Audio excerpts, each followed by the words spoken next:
Hello, welcome to Do It Yourself channel. Today I will show you where to find the option and how to turn off talkback function in Samsung Galaxy S22. So we have our talkback turned on. To turn it off, we simply need to go to our settings menu and find accessibility options. But to do it, we need to fight through our talkback. So to access our menu,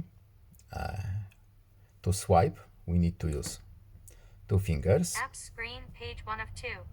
Samsung Then we need to select Settings. and double tap.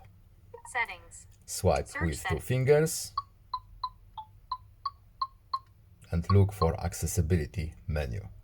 Accessibility. Talkback, mono audio Select assistant by menu tapping and lesson once, 27. double tap to enter. Accessibility.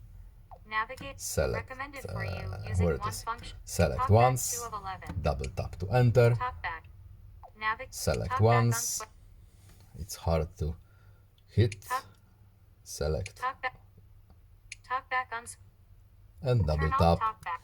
Turn off button. Talkback off. And now talkback is finally off. I hope this video is helpful to you. Please leave a like and subscribe. Have a nice day and see you in the next video. Goodbye.